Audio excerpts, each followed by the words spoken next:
Hi guys, Kristen Smith here, and I'm going to be doing a review for episode 6 of the Punisher series called The Judas Goat. Now, this episode starts out with this weird, trippy dream sequence that Frank's having. Obviously, Frank is super sick and very still injured.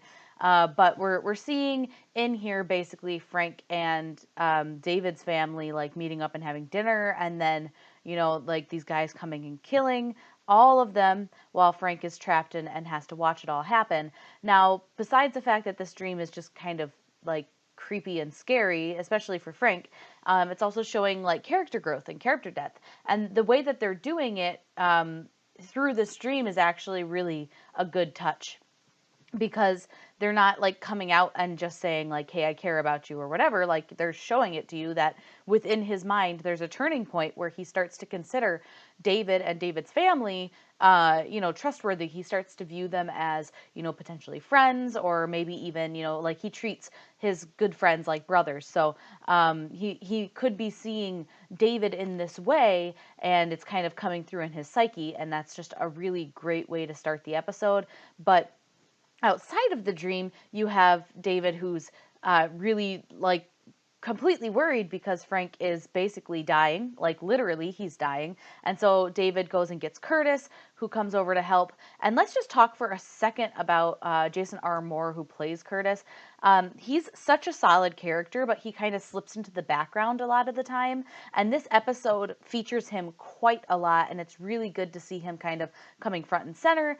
And he plays this character very well.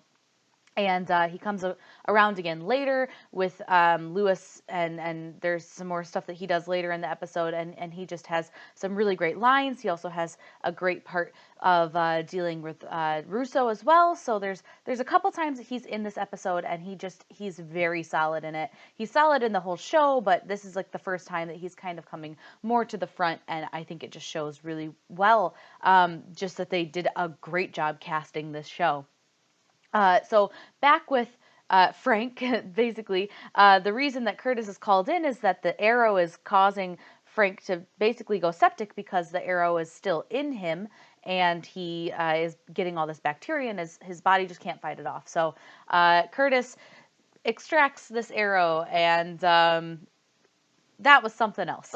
Like that rivals pretty much anything I've ever seen on any medical show ever. It was really realistic looking, and there was these sound effects and like blood spurting, and like this show doesn't hold back. I don't know why I continue to expect them to like not show things, because at this point, like, we should just expect that they show everything. But yeah, and so then like they show like, and also cauterizing the wound, and you can like hear the skin like burning, and like that's a sound I wanted to hear. So really, that's how this episode opens up. And what a way to open it up. Now, there's not a lot of action in this episode, but there is a lot of setup for characters, and I am shocked on some of these developments. I honestly did not see some of this coming. So you start out, and you have Curtis, and he goes, and we'll talk about Lewis now because it fits in throughout the episode. And basically, he's so close to snapping at any point, and he's teaming up with the weird Vietnam vet guy, and they're at this courthouse, and they're handing out pro gun material, and Lewis gets arrested because he threatens a cop. He really doesn't, but you can tell that he's so close to kind of lashing out at any second, and he's very calm on the exterior, but you can see it in his eyes that he's just so close to going crazy. Curtis bails him out, and he tells him that this guy who is telling everyone in these meetings that he's a Vietnam vet really isn't, and that he's pretending to be all this. And it drives Lewis to go over to this guy's house and ends up killing him. And so I guess now he's officially snapped. Now, what happens to his character after this is a completely different question, but I honestly, like, just really didn't expect. I thought he was going to go after Curtis, and that's why they were setting up Curtis to be a bigger role in this episode, because, then if Curtis dies, like, oh, it's a big shock, because here he is being a big character, but he didn't. I'm just kind of surprised at who he decided to snap on, but that's good show writing, and something that you don't expect. So then with Madani, her and Russo are, still having this relationship, and Russo kind of discovers that Madani is looking for Frank, and that he's potentially being used for information. And as an audience, we don't necessarily know that's not true at that time, but it's an interesting development there.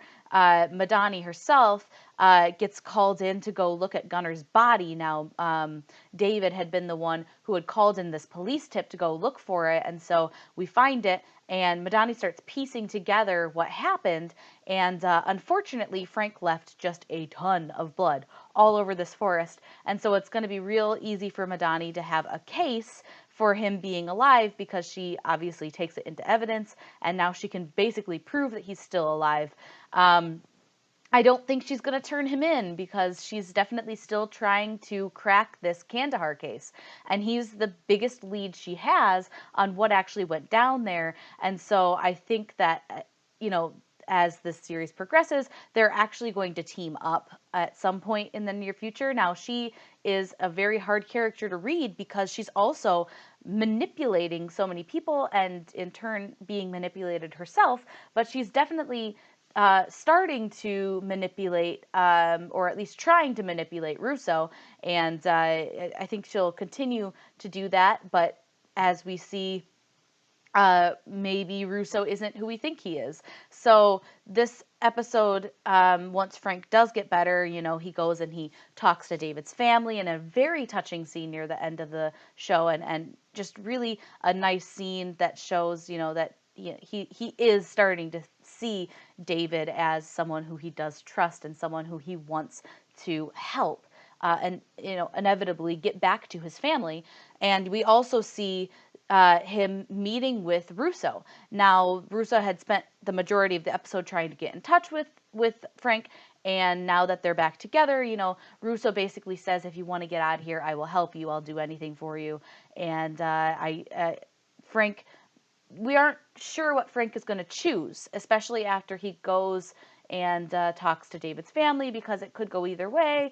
But inevitably, he does not choose to go with Russo, and it's good too, because the end of the episode is kind of the big shocker moment, where we find out that Russo is actually working with, Agent Orange, whatever his actual name is, because it's just a blank in my mind. He has a name, Francois. It's not Francois. So basically, they're working together. We don't know how long they've been working together. We don't know what purpose this serves, but it is something that I definitely did not see coming. You saw a little bit of a glimpse of Russo's kind of like inner darkness in this episode at certain times, and I just thought that it was kind of like things to come. I did not expect it to lead to where it actually ended, with him being the big reveal. And so I'm not entirely sure what they're setting up now, because my last prediction was they were setting up Agent Orange to be the villain of this season, and Russo would turn into the villain at the end of the season. Well, he's the villain now. So, yep, every theory I've had about this show is pretty much gone. So we'll see. I have no idea where we're going. No idea. Except for now, Russo has a connection with Frank, and it'll be easier for Agent Orange to get to Frank now, and it'll be easier for Russo to track what Frank is doing, and potentially find out about David's family, find out about Karen, find out about David. And if Russo ever finds out that Curtis actually knows, because Curtis had to lie about knowing that Frank was alive, but if he actually does find out that Curtis knew, then Curtis would be in danger. There's so many variables that could happen in the next episode. I am completely intrigued, but I cannot watch another episode tonight. So I will have to wait, and it's killing me. It's killing me. I want to know what happens. So, what did you guys think of this episode? I thought it was fantastic, but if you're missing any of the other ones of my reviews, you can find the whole collection of these reviews right on over there, and you can also subscribe to my channel right on over there, and hope to have some more content out about the Punisher very soon. Thank you all for watching, and I'll see you in the next video.